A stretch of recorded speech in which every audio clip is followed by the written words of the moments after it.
December 23, 2015. Ukraine. A bitter winter evening. In a regional power grid control room, a chilling scene unfolded, setting a grim milestone in the history of cybercrime documentary.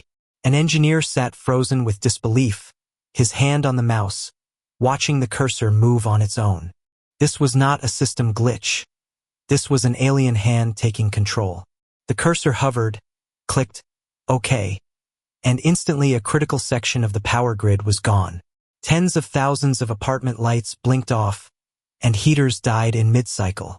The engineer desperately grabbed his mouse, fighting for control, but it was useless. A second click meant another blackout. 30 substations and 230,000 people were affected by one cursed, invisible hand steering the chaos. The attack was total. Even the control room itself went dark. Engineers discovered their backup generators had also been sabotaged.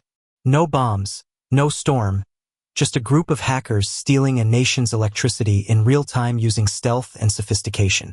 This event became the world's first proven cyber attack to successfully take down a civilian power grid. The terrifying question we must ask is simple. How did a simple piece of malware flip a country's switch? And was this blackout only a rehearsal for something far bigger? The seeds of this power grid ambush were actually planted nearly 8 months earlier, in the spring of 2015. This was long before anyone in Ukraine had heard the name Black Energy, a stealthy strain of malware creeping through global systems. At a regional electricity company, employees began receiving strange, ordinary-looking emails. This is how the most devastating internet mysteries typically begin, with the mundane, a simple social engineering exploit. One IT staffer opened an innocuous Microsoft Excel attachment. A prompt appeared on his screen asking him to enable macros, a common feature. Perhaps without a second thought, he simply clicked yes and allowed the action.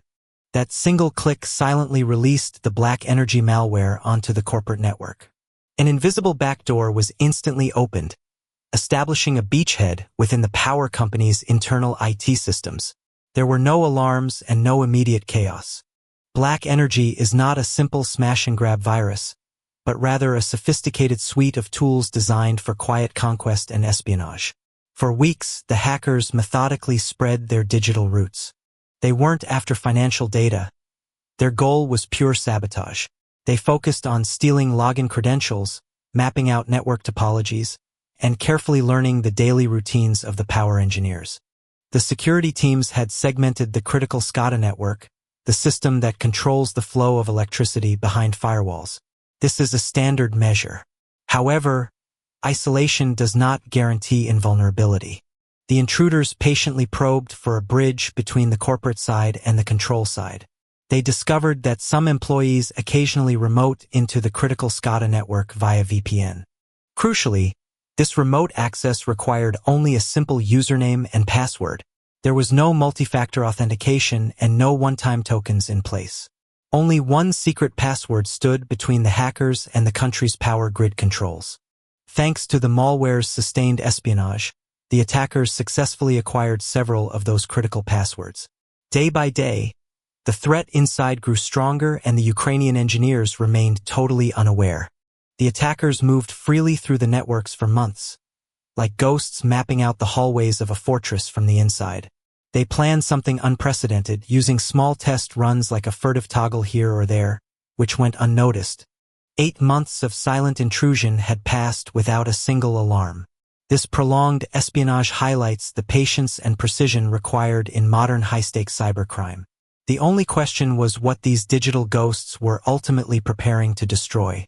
By autumn 2015, the attackers had thoroughly mapped out the grid operator's world and collected the keys to every digital gate.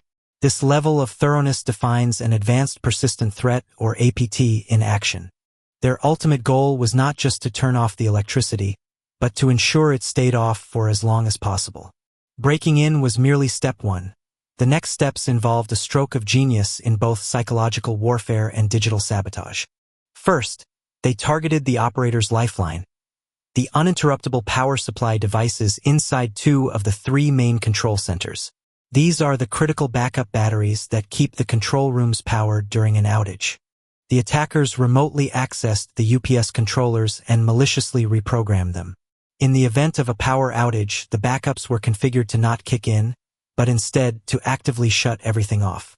As one investigator later remarked, it wasn't enough to plunge customers into the dark. They wanted the operators blind, too. By blinding the operators, they severely delayed the process of restoring the grid. Next, the focus shifted to the field equipment itself. The attackers developed and deployed a custom malicious firmware update. This new firmware targeted the digital adapters linking the substations to the central control system. One by one, over a dozen substations silently received the tampered firmware.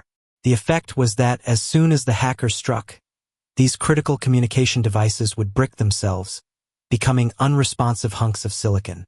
This unique, operation-specific malicious firmware was a brilliant bit of pre-attack sabotage. Operators would lose all remote control, effectively covering every angle to ensure that once the lights went out, they stayed out. The preparation was still not complete. The team crafted a devastating telephone bomb, a crucial element of psychological warfare. The plan was to jam the power company's call centers at the fateful moment. They prepared a list of thousands of phone numbers to launch a flood of automated calls, a sophisticated denial-of-service attack on the phone lines. This was designed to detonate exactly when the power went out. When tens of thousands of Ukrainians called to ask why they were in the dark, they would only get constant busy signals and unanswered calls. This confusion was intended to sow frustration and make the public lose trust in their utilities just as the crisis hit. By December, every piece was precisely in place. The hackers had control over the circuit breaker interfaces, custom malware hiding inside dozens of machines, and the precise timing for a coordinated strike.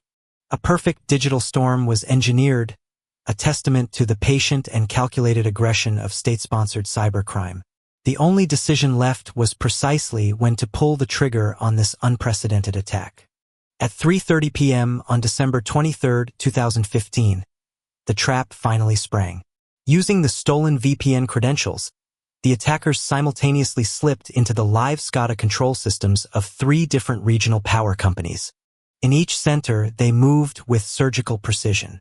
At one control center, the engineer watched his mouse move autonomously as the operators shouted an alarm. The nightmare was unfolding in real time. The attackers quickly opened dozens of circuit breakers across the 3 locations, instantly cutting the power feeding whole swaths of the grid. Entire districts across several regions plunged into absolute darkness. Immediately after the blackout, the hackers triggered their preset telephone dose attack. Thousands of fake calls overwhelmed the utility phone lines, adding confusion and frustrating the citizens. Inside the control centers, engineers watched in horror as breaker after breaker flipped open on their screens. The attackers systematically logged the operators out of their own interfaces and changed the passwords behind them. Attempts to reconnect to the substations failed because the malicious firmware had already done its damage. The operators were completely locked out of the system. The final destructive step was executed. A piece of malware called Kill Disk detonated on the operators' computers. Monitors flickered, then went blank as Kill Disk erased crucial files and corrupted the machine's boot records. In the control rooms, the only sounds were alarm buzzers and the cursing of operators in the dark. Right on cue, the booby-trapped UPS systems executed their shutdown commands, causing the control centers to lose power entirely. For roughly 1 to 6 hours, power was out across large parts of western and central Ukraine, affecting over 225,000 people. It was a brazen cyber assault that proved experts' worst fears were real. Fortunately, the blackout was not longer because field technicians and electricians immediately scrambled to the substations. Guided by truck headlights and radios, they physically cranked open the switches to restore electricity manually. By late that night, the lights were gradually winking back on in most neighborhoods. However, as the damage was assessed, a new realization dawned. This was a calculated and coordinated invisible war. In the days that followed, suspicion immediately fell on Russia due to the high tensions in the ongoing conflict. Ukraine's security service announced that Russian state-sponsored hackers, specifically the infamous group called Sandworm, were behind the attack. International experts, including the US DHS and FBI, arrived on site, shocked by the level of coordination and planning they heard described. Everything pointed to a highly organized operation years in the making. The critical lesson for digital security was stark.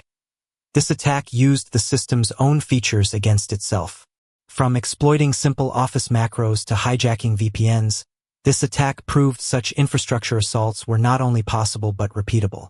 The immediate impact was traumatic but temporary. The subtle damage was psychological, shaking the confidence of a nation now aware that the next blackout could be delivered via keyboard strokes from afar. This attack quickly became a terrifying case study at security conferences globally. Reports quietly circulated of similar malware found in power sectors across Eastern Europe and even glimpses in US systems. The 2015 Ukraine Blackout became the undisputed canary in the coal mine for cyber-induced power outages. Exactly 1 year later, a second cyber attack struck Kyiv, confirming that the hackers were not done. We track these chilling stories at the Digital Sleuth not to scare you, but to arm you with knowledge. The tactics of Sandworm are often mirrored by criminals running everyday dark web scams and major phishing campaigns. The attack shows that the most sophisticated cyber assaults often rely on basic human failures, like clicking a malicious attachment or failing to implement multi-factor authentication. To protect yourself and your financial well-being, always enable multi-factor authentication. Be absolutely paranoid about phishing emails, as that single click can be the opening move to a major disaster. The lights eventually came back on in Ukraine, but the warning remains. The invisible war against our infrastructure, our financial systems, and our privacy is happening right now, demanding constant vigilance.